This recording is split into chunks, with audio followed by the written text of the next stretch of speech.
Everybody can hear us. If not, hopefully they're good at lip reading because I don't know what else to do at this point. Get your Bibles turned to Ephesians chapter 6. That is where we are going to be.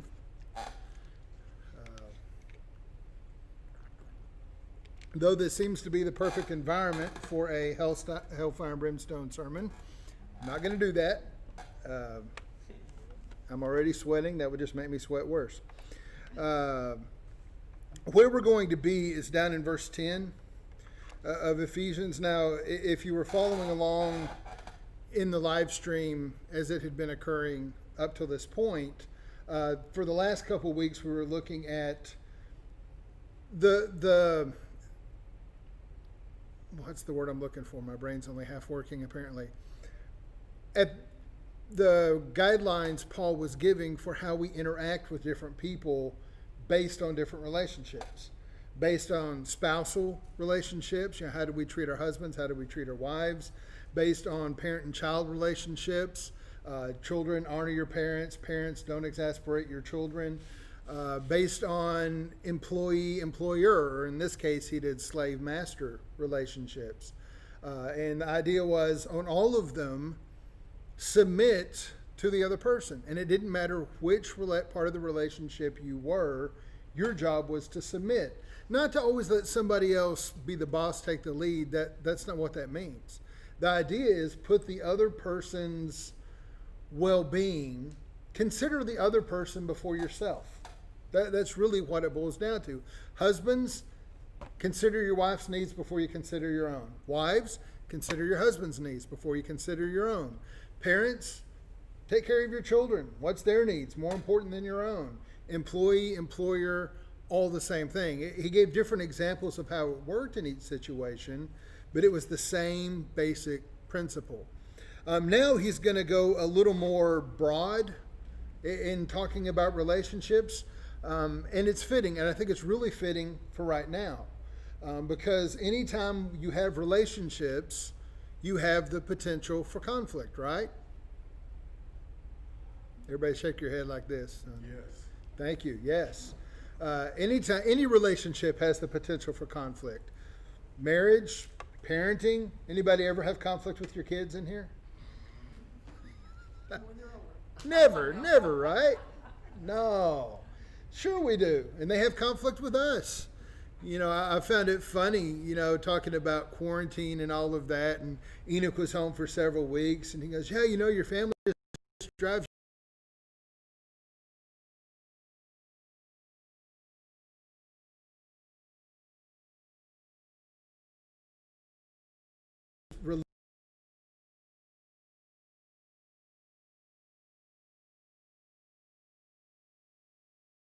more potential for conflict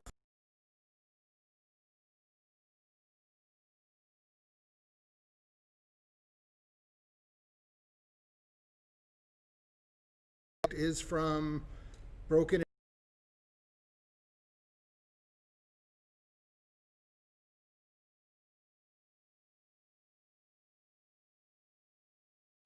conflict.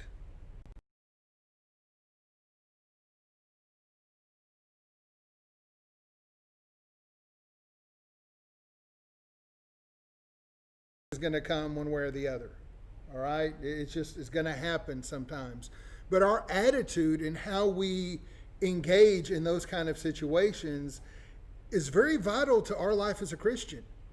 As a Christian, there are rules set up. There's a higher principle for us when it comes to conflict than for the rest of the world. Because we're supposed to be the image of God in this world. Well, then how we handle conflict becomes truly reflect Him. So let's look at Ephesians chapter 6. We're going to start in verse 10. And I'm going to read down through verse 12 for now. Just the first 3 verses here. Finally, be strong in the Lord and in His mighty power. Put on the full armor of God so that you can take your stand against the devil's schemes. For our struggle is not against flesh and blood, but against the rulers, against the authorities, against the powers of this dark world, and against the spiritual forces of evil in the heavenly realms. Now, last week I mentioned this verse as we were talking, but now we're getting to it in context. Okay, so we're to take up this armor. We're going to talk about the armor. That'll probably be a little more next week. But this armor is given to us because we are at war. If you are a Christian, you are at war. There is spiritual warfare going on. But the first key point here is we have to know who we're fighting. That always helps in a war, right? Know who the enemy is? And I think that's our biggest weakness. We see the people or the person that you have a conflict with. And we don't see through that into something bigger, what the root cause of it is, which is listed here. Yeah, we want to say the people are our enemy because we disagree or are even violently opposed to what they believe or what they say or what they do. But what Paul is saying here, look, there are powers behind the people. It's those powers that we're fighting against.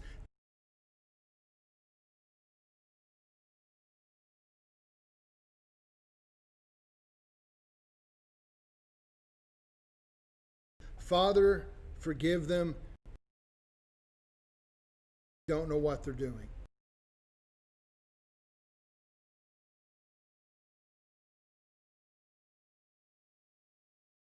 We're trying to execute him as slowly and as painfully as is humanly possible. So how could Jesus have the attitude, they don't know what they're doing, forgive them? Well, part of the way was he understood they were pawns in a bigger game. This wasn't their doing as much as it was the evil spiritual forces that they had given into. We fight Satan. In this world, that's our enemy. People sometimes fight on the side of Satan, unfortunately.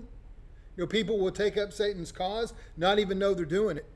But, they take up his cause, but that doesn't make them our enemy. Perry? You asked how Christ did that. Can I reread chapter 5, first verse or 2? Please do. It says, "Be imitators of God, therefore, dearly loved children, and live a life of love, just as Christ loved us and gave himself up for us, a fragrant offering and sacrifice to God." Yeah. So live a life of love, He did that for us. just like Christ did for us. And the way he could do that was even when we didn't see us as the enemy. He saw us as, well, not necessarily the victim. We were guilty, but he saw us as ignorant participants. He knew that we could do better. He loved us in spite of our failings. And it's, well, like, I think it's over in Galatians. I'll think of the actual passage maybe in a second. But it's when he came, he didn't come to condemn people. He came to condemn sin in his flesh. Jesus did come to condemn, but not people. He did not come to judge individuals. That was not his goal in coming. He didn't come to be an enemy to the Pharisees. Now, he found himself opposed to them a lot, but even then, they weren't the enemies. It was the spiritual power behind them that they had become blind to that Jesus was fighting. It wasn't the Pharisees themselves. It was sin that he was trying to condemn, not people. And in condemning sin, he released us from the burden of the guilt of sin. So this idea of spiritual powers, I think we struggle with it sometimes because it's not how we normally want to think. Especially in the modern Western world, we don't like the supernatural stuff, right? Unless it's on TV, then we like it. But as Christians, we have to, it is part of Christian belief and there's no way around it. You cannot believe the Bible and not believe that there are spiritual forces at work in this world. They're there. They're working. Now, exactly how they do it, we've had classes on this before. We don't fully understand all that, but the fact that they are there and they are at work, and according to Ephesians 6 here, they are our primary enemy. That part we have to come to grips with. Which actually makes it easier. How many times have we heard the saying, love the sinner, hate the sin? When you start to grasp the idea that the sinner is just someone who's become enslaved to an evil spiritual force, it's easier to love them. Somebody who's a POW is easier to have sympathy on than somebody that you believe the evil originates within them. Ken,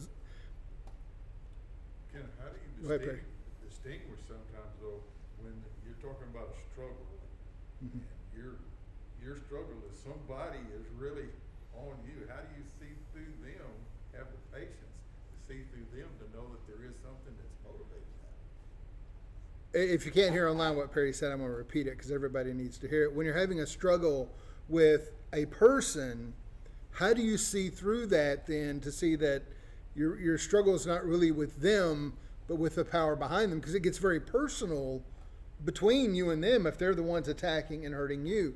And my only answer to that is it takes practice. It takes a lot of practice, a lot of concentration to be constantly reminding yourself, hey, our fight is not against flesh and blood. Our fight is not against people. It's against spiritual powers. And if we will spend time convincing ourselves of that, then when we find those situations still won't be easy, but they may be easier, if that makes sense. To look at the person and say, look, they're acting terrible. But at the same time, if they're mistreating me that badly, they're sinning. And that sin is destroying them. They're running the risk of becoming the casualty. They may be attacking me for all they're worth, but it's their own soul they're damaging. It's not easy to develop that kind of attitude. It takes a lot of work, a lot of prayer, and a lot of continual effort. I would argue you can even develop the attitude for a while, but if you don't stay with it, it's going to evaporate. This is part of where I really feel as Christians in the West, on the whole, we've sort of fallen down because one way we maintain these attitudes is through reading our Bibles and prayer. But yet the busier we get in our world, the more we tend to sacrifice those times. It's amazing, even in my own life, how bent out of shape I can become because of the ways somebody's acting or behaving or whatever. But then if I stop and I really just spend time in God's Word again, and I don't mean, well, let me do a deep study on conflict or let me do a deep study on, no, I just mean pick up my Bible and read it on a regular basis. All of a sudden something jumps off the page and slaps me upside the head. Like, whoa, who are you to have this attitude? Oh, yeah. Or like somebody's being mean to you, but then you read the story of David and King Saul, where David had the attitude, and Saul was trying to kill him, really wanted to literally, physically kill him, and had pursued him for years, and yet David has the attitude, he's God's anointed, I'm not raising my hand against him. Remember when he cut the hem off Solomon's garment as Solomon was relieving himself in a cave? And then walked out to say, you were delivered into my hand, but I let you go. And what did Saul do at that point, by the way?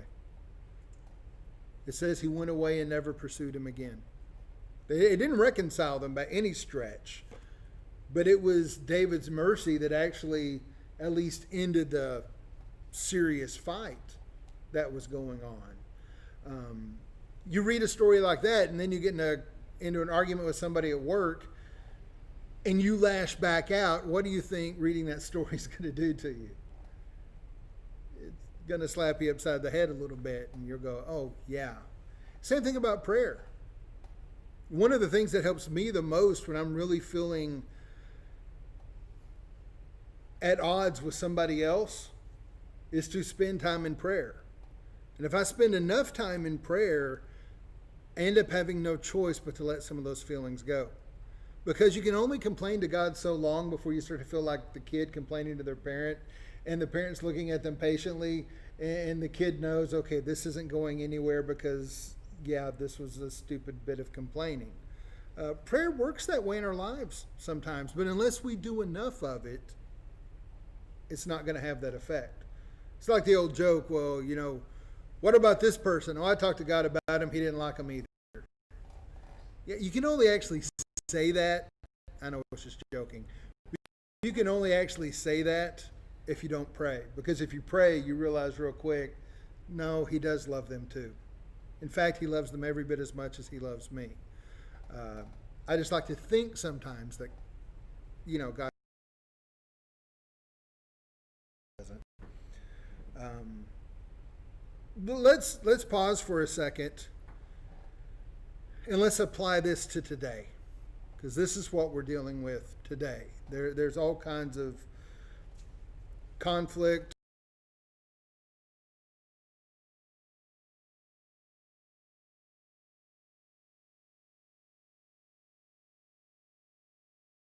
which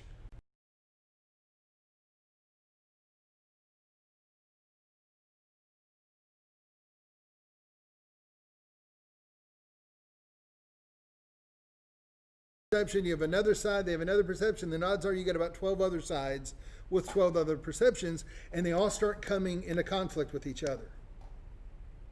How do we as Christians handle that? Because it gets personal, right? Say you have members of your family have served in the military, and somebody over here starts attacking the military. How are you going to feel? Like motivated to say something, like they're attacking your family, right? You have a perception because you know your loved one who was in the military, who did what they did honorably, well, whatever. No, you don't have the right to attack the military. When we get in situations like this, here's where it's more important than ever we remember this passage. Because political and social issues are not above this spiritual principle. There are people in our country with whom I vehemently disagree with politically. A lot of them. I'm not going to say who they are. Doesn't matter. I have my own opinions. They're not my enemies. Even when I disagree,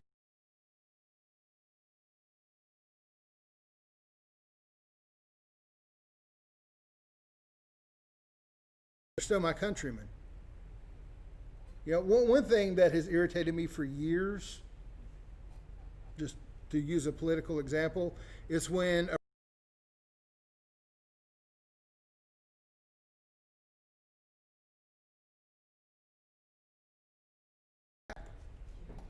because in this country, we end up with one, and it doesn't matter which side of the aisle they come from. If the country elects them, they're our president. Doesn't matter which side of the aisle. We can get so caught up in this stuff that we forget that it's even not about the politics. It's not about the social issues. It's about grace and salvation and hope. That doesn't mean we don't get involved. We talked about that some last week. It means our perception has to be different. I cannot go to battle. I cannot go to war against my fellow man in that sense. I would say it gives more opportunities to be involved. Yeah, actually. Maybe not on a national level, but on a person-to-person basis. Yeah, we actually need more peacemakers.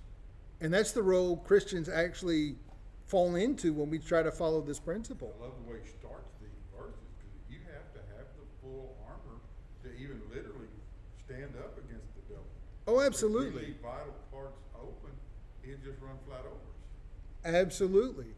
And there are people getting run flat over right now on all sides, everywhere. He is. Anybody who thinks Satan's lazy does not know Satan. He's working hard, he's working overtime, and he's going at us from all directions.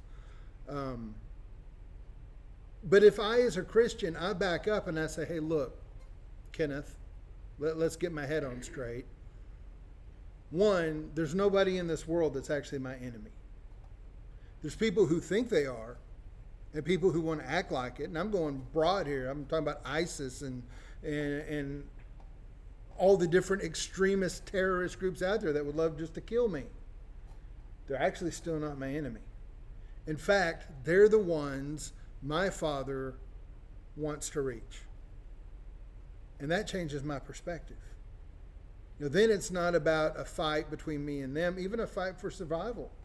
There are Christians today in different parts of the world that are still dying for their faith. And they do it many times rejoicing. Still, we think that was 2,000 years ago. It wasn't. It still happens today. How can you have that attitude? Well, first, you can't see anybody as your enemy. This is actually the reason, if you go back 75, where are we now? 50, 60, 70, 90 years. It was amazing how many Christians in America were pacifist. The vast majority of them, especially in churches of Christ. Our fellowship in particular, we were pacifist almost to a man. Going into World War I, especially in that time frame, from the Civil War to World War I, that had become the dominant mentality. And you know what verse was quoted the most? Ephesians chapter 6. My struggle is not against flesh and blood, but against powers and principalities, the spiritual forces in the heavenly realms. No, that's not to say, at that point they used it to say, I can't be involved in the military. Ironically, that all changed between World War I and World War II. There was a massive shift in our brotherhood that we went from being diehard pacifists to patriots, big time. And it was a major shift of thinking. Because really from the Civil War, post-Civil War on, there was a long stretch there that we were pacifists. Now, here's the trick. I can't tell you, and you can't tell me, how to apply this to your own life. There's still pacifists out there. There are plenty of patriots out there as well. I don't think either one of them are wrong. I think it's just different ways of applying the same principle. And actually, you look at Jesus, there is a passage where soldiers come to him. Well, what should we do? He had different groups coming to him, actually. Tax collectors came to him. What should we do? Well, only take what you're obligated to take. Don't steal from the people you're taxing. Which in his day, that was hard for the court.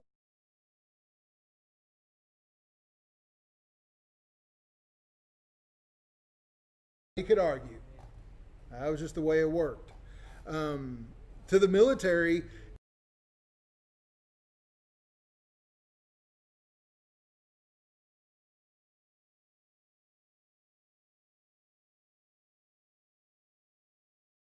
just doing their time, they were paid. Some of them used that to earn their citizenship, but it wasn't a have-to situation for them. And Jesus did not say stop being a soldier. What he said was don't extort and don't abuse the people around you. He gave them some guidelines, but he didn't forbid their actions. I'm trying to think where I want to go from there. I talked myself in a loop.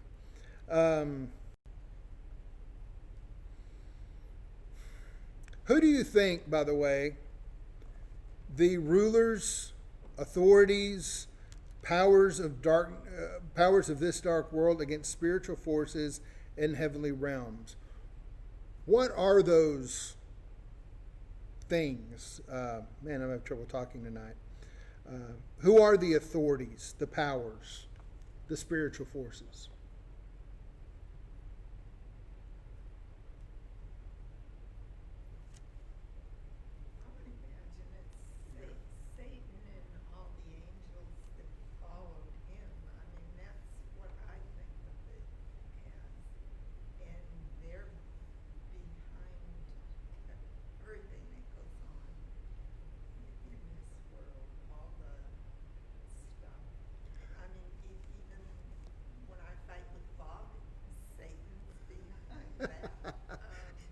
He's the one strapping the gloves on y'all saying, okay, go for it.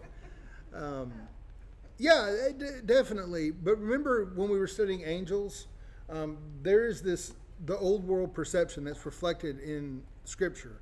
And I say old world just because it doesn't fit modern Western. but it was believed that every nation, even these big city states, had spiritual forces behind them. These false gods. Of course, then Scripture would sort of go to turn them into, they were demonic forces that were behind the kings, behind the thrones. A lot of the kings in the ancient world claimed to be deity, right? You get even to the Roman Caesars. Some of them were nutty as they could be and actually started to think they were gods. Nero was a good example of that.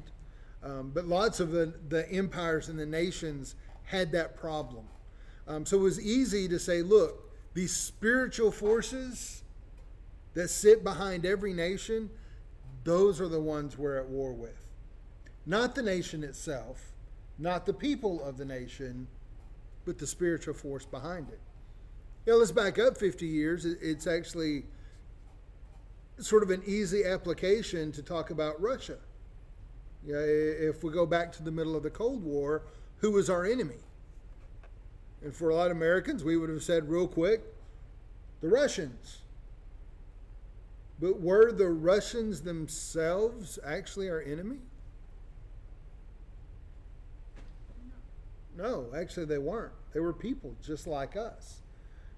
The powers and forces pushing them, and I don't mean the government, I mean the powers beyond that, yeah, there was an enemy there, trying to drive out Christianity, trying to drive out faith. But how I've always loved the stories, though, of the guys who went behind the Iron Curtain back in the day, smuggling Bibles and stuff like that, because they weren't, I mean, if they got caught by authorities, it was bad, but the people on the street loved them. They wanted the Bibles. They wanted, they didn't see us as their enemies necessarily. I think you can really see that today and what's going on too when the demonstration starts peacefully. Yeah. And then these people come in and just, it goes to chaos. Yeah. And Satan, you can see Satan behind it. Oh, yeah. Satan will take advantage of any situation, but that's where it's on us as Christians to have the fortitude and the wisdom and the spirituality ourselves to be able to back up and say, hold on, this person is not my enemy. They're God's child too. Whether they know it or not is irrelevant. They are. He created them. He died for them. He wants to redeem them every bit as much as he wants to redeem me. And if I can have that attitude, it becomes much easier to have conversations. One of the big problems right now in our country is we can't have conversations for anything. And I've had a lot of non-conversations lately because I'm talking, other person's talking, but if you disagree with somebody on something, there's actually no conversation going on. It all shuts down. Oh, you disagree with me? Close the door. As Christians, we should have the wherewithal to know, no, we can disagree and I can still love. We can disagree and we should still be able to talk. Sometimes the problem is we actually need to quit talking and start listening, at least a little. And that's every side of the issue. Once people stop listening, then we don't understand what others are saying. And I'm watching this dialogue play out in the media, and I can't watch too much of it because my blood pressure goes up and that's bad for my health. But I watch two sides of the aisle and they start yelling at each other and they're not even answering each other. It's just, here's what I think, wham, here's what I think, boom. And they never actually respond. When I was younger, I actually enjoyed debates. There was a time in our history, debating was one of our popular pastimes. That's why you go back like to the Restoration days, to early colonial America and even post-Revolution America, back to Perry's childhood. Well, Marvin wasn't here to say it. I had to say it. I'm getting there quick. I'm getting older by the day. But debates occurred all the time. It was actually a form of entertainment. To have two people with two different positions get up and debate each other. Now that sounds as boring as can be, because we'd much rather, watch football or basketball or movie or anything else than two dudes arguing, right? But remember, this was pre-TV, pre-radio, pre-everything. And one of the tactics that would arise in debates would be to never answer your opponent. You can actually see it. I'd go back and read these old debates because I think it's fun. I'm weird that way. But if somebody made a really good point and it really went against your position, a common response is talk your way around it. Don't actually acknowledge, well, I can't answer that. Just pretend like they didn't say it and throw another problem out. Or keeps throwing the same problem and never acknowledge that it got answered. Very common debate strategy.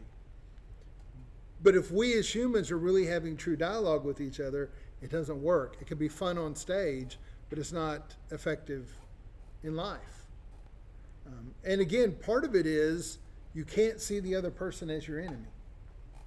There was a great, which debate was it? It was Alexander Campbell. I can't remember who he was debating, but the guy he was debating, and I think they were debating once saved, always saved, or something like that. And this was 1700s, okay? But his opponent kept referring to Alexander Campbell as the adversary. Well, the adversary has said this. The adversary has said that. In that day, it wasn't hard for people to pick up. You know what he was doing? You know who he was calling Alexander Campbell? The devil. Because the devil is the adversary. And in fact, the moderator had to speak up and say, please don't do that again, or we will stop the debate. It is human nature for us to attack each other. It is Christian nature to be peacemakers and to go into it. Yes, there are fights worth fighting. Don't misunderstand me. But those are against the principles and the powers and the spiritual forces. The fights worth fighting aren't actually against people. Anyway, we've beleaguered that point. Any thoughts? One more when he's talking about taking a stand against the devil's schemes. Mm-hmm. That's plural. He's got several scenarios set up. It could be like Job, hey, do this, and he's still going to be okay, or he's going to give it up. The devil said if something doesn't work, he'll try something else. Yeah. I watched one video, somebody talking about the current state of what's happening in our country. And they made a very interesting point. It's like tipping dominoes. Yes, we're having the racial strife now, but you go back over the past 3 months, what have we gone through? Well, we went through a pandemic, the COVID-19, everything shuts down, everybody's scared, everybody's isolating. That hasn't been healthy for our country, not just because of the economy, but because of mental health. A lot of mental health problems have popped up through this process because we are social beings, and we're even more social now than we used to be. Used to, isolation wasn't that big of a deal for most people because you spent your life on a farm and only saw 2 or 3 people anyway. But we're not that way anymore. We're used to being out and around and among people, and we got cut off, and that's hard. And then the economy goes to pieces, and unemployment's as high. I mean, I didn't go back and check the stats, but they keep saying it's as bad as it was in the Great Depression as far as the number of people that are filing for unemployment right now. So you have mental stress, mental and emotional stress with mental and emotional breakdowns happening. You have despair from loss of income and loss of ability to care with each other. And then you have events that spark the argument and the fight over social justice and race equality and all of that. And it's like one domino tipped to another domino, tipped to another domino, and we have 3,000 dominoes on the ground all of a sudden. And it's massive, but it's one thing helping another thing along. You want to know what Satan is? Satan's setting up dominoes all the time trying to topple us.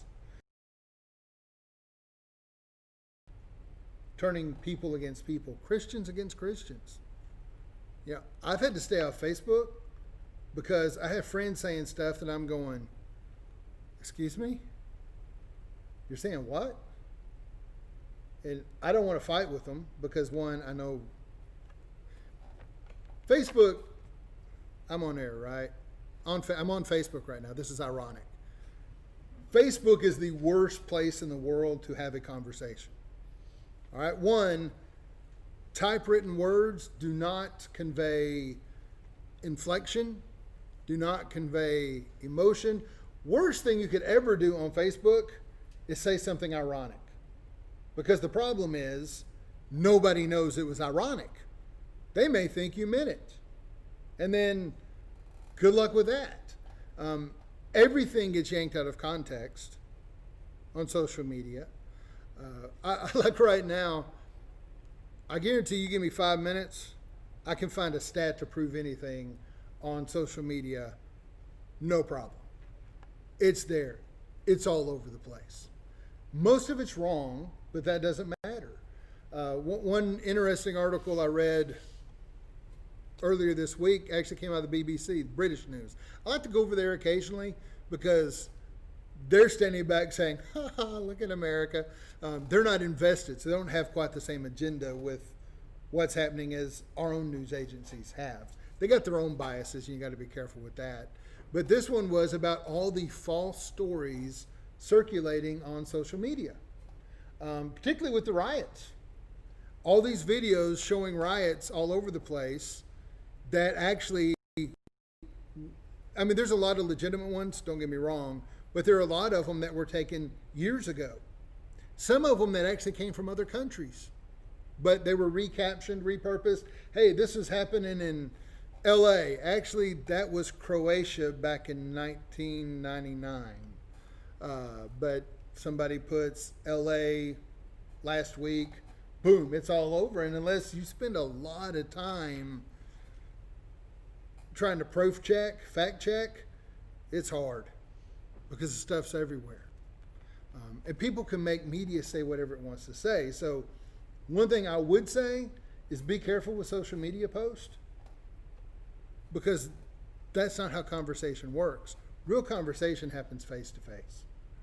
Real conversation is what we have with our friends and our loved ones. Not that things can't be said on social media, but understand it will never be said as clearly on social media as you can say it to someone's face. And unless you have the courage to say it to somebody's face, you don't need to post it on social media.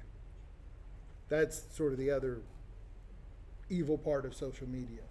Anybody with a typewriter all of a sudden is, the loudest person in the world. Well, keyboard, yeah. See the gray? I'm old. I have played with typewriters in my life. Okay, let's do this. We got 10 minutes left. As Christians, one of those spiritual forces Satan uses against us is social media. And you'd be crazy to think it's not. Because in social media, anything can be said.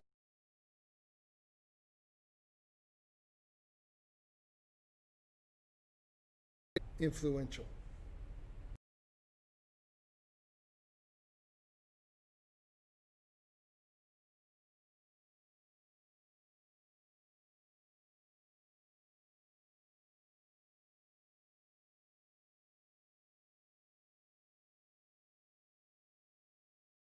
Right now, but we're on our phone and we're scrolling through all this stuff and we're reading this stuff.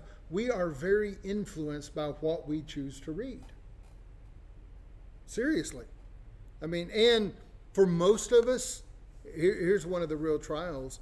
For most of us, we tend to only want to read things we agree with. Is that fair? Noah was making fun of me. I got on TikTok. I mean, I didn't post anything. That ain't happened through TikTok. Because Noah had started posting stuff. I'm like, well, if he's going to post stuff, I'm going to look and see. And at first, it was all girls in bikinis dancing, and I'm like, what is the point of this? But as I like stuff, now, you know what my TikTok feed is? Food, whole lot of barbecue, and places in Texas. That's what pops up 99% of the time. And I can find myself agreeing with everything I see just about. You know, it's like, oh, this is the best place to eat, or, you know, Texas is better than everywhere else because it is. You know, I don't care who's watching. You know, we get used to being fed what we agree with, and social media is designed that we get inundated with what we already believe. That can make it very hard sometimes to have discussions. Because while I get one thing, you may get something totally different. You know, your feed may be telling you the opposite of what my feed is telling me. And because we're not discriminating enough with our media, we are often influenced in the wrong direction. I know there for a few years, I had aunts and uncles that would forward me stuff on Facebook. For the most part, they've stopped. And I felt a little bad about it, but not too bad. I think the reason they stopped is almost every time they did, I would have to respond and say, I'm sorry, I love you, but this is just wrong. I looked it up. Here's the link so you'll know. Well, like the whole Bill Gates is tracking your email or something like that. I forget. There's several of those that went around. And so I went looking, okay, is this true? No, this email first popped up here and blah, blah, blah. There's actually a great website. Here's a freebie called Snopes.com. If you don't know it, the whole reason it exists is to track what's false and what's real. And there's plenty of times it'll tell you, we're not sure. You know, but here's where it first popped up. Here are different iterations. It's funny, even among, this isn't funny, this is sort of sad because it gets in the way, but you know, you see the feeds, this kid has gone missing, please help us, blah, blah. You know how many of those are actually fake? Or not fake, but they're 6 or 7 years old. But they get rebranded with a new name, same picture goes out, and all of a sudden it's blowing up everybody's Facebook feed, and it's just not true. Which is sad, because then when it really does happen, we're sort of in precondition to say, it's probably not real. We have to learn to be connoisseurs, because Satan uses that to influence us. And then back to sort of where we started, if I'm not spending enough time in Scripture and enough time in prayer, social media will not prepare me for the fight at hand. It'll get me ready to fight, but not God's fight. It prepares me for a whole nother different fight that doesn't need to be taking place. And I'll go a step beyond that. Social media is bad enough. Mainstream media is not a whole lot better. I read a research piece quite a while back, but it was on the change in American news after the launch of CNN. Years ago, I'm old, I don't have to go to Perry on this, I'm old enough myself. How often did you watch the news? Somebody older, tell me. Every night, 10 o'clock. 10 o'clock, you may get the 6 o'clock news, and usually there was a short, if you got up early enough and your kids weren't watching cartoons, there was a short news brief in the morning. By the time I was a kid, you actually had the 5 and the 6. 5 was local, 6 was national, and then you had the 10 o'clock. That was it. That was the news cycle, that and the newspaper coming out every day. So stories moved slowly.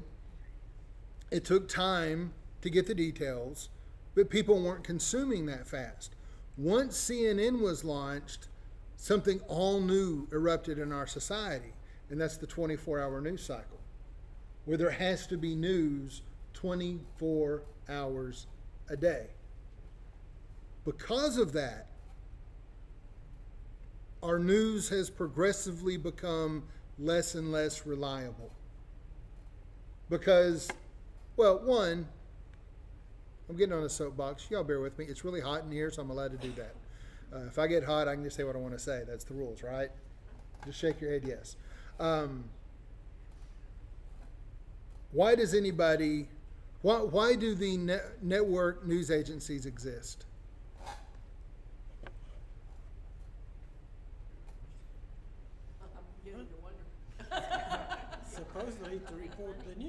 Oh, no, no, no. Supposedly. Supposedly, but that's not why they exist. No. They exist to make money. If they don't make money, they go away. They are there to turn a profit. Now, don't get me wrong, there are nonprofit news organizations out there, but big news, it's there to make millions, if not billions. CNN only exists, and Fox and MSNBC and all of them, to make money for the one who owns it. Because of that, well, and okay, let me add this. How did they make money? By getting people to watch. Viewers. Why do they keep breaking in with all those dumb commercials? Because those commercials are what make them money. The only way those commercials make money is if they got viewers with eyes on the TV when they show. Why do they have Nielsen ratings? Nielsen ratings serve one basic purpose: to know how much an advertising slot is worth. Because this is how many people watch this time. Because of that, there is a urge and a need in mainstream media news to sensationalize. Because what if you turn on the TV, even at 10 o'clock at night, and the first thing you hear the guy say is, you know, this is a great day and not much really happened. What's the next thing you're going to do? Cool, I can go to bed early. Click. I'm out of here. I don't need to watch this. So that will never, ever, ever be the lead for any news program. They're going to lead with the worst thing. What do you think we'll just turn on the San Antonio news. I will watch local news some just to see what's happening around here. But think about this. How many times is the first story you see, so-and-so's been murdered? Details in a minute. They find the most sensational story they can find, and that's what they will lead with. Now, they'll have some other good human interest stories and all that. Those are the ones I like. But they will always sensationalize to keep your attention. Newspapers and magazines actually still do the same. The more they can sensationalize a story, the more they can draw us into it. So it becomes dangerous for us as Christians if all we're ever being fed is what media feeds us. Understand, Satan's the one feeding us. If we don't stop and turn to Scripture, we will not be prepared for the battle that's coming. We won't have the right information. We won't have the right attitude. We certainly won't have the right spirit. In fact, next week we'll look at what the spiritual armor is. Every bit of it ties back to Jesus and His Word. Here's a spoiler for next week. Every bit of it. So if we aren't doing that, we're unprepared for what's to come. You know, it would be too easy for me to get up in arms if I wasn't grounded in Scripture. Now, that doesn't mean sometimes I don't see things and I'm like, no, that's wrong, that needs to be dealt with, whatever it is. But if I'm simply led by the nose to say, here's what you need to be mad about right now, I'm not going to be effective. I'm going to be a pawn in a much bigger game. And if you think I'm talking about one side of the issue or another, you're wrong. I'm talking about both. It goes both ways. Always. All right, now you can disagree with me because there's only 2 minutes left.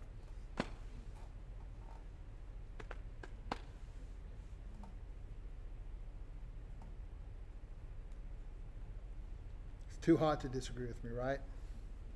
Everybody's like, no, we're done. All right. Well, next week we will look at the spiritual armor, the helmet of salvation, the sword of the Spirit, breastplate of righteousness. I'm going completely out of order here. But as we go through it, you're going to see that we really are being prepped for a spiritual battle, not a physical one. Physical battles only accomplish so much. Spiritual battles change reality. Change somebody's reality from destruction to salvation. There's a fight worth fighting. Always. Are we done? I've talked a long time tonight. All right.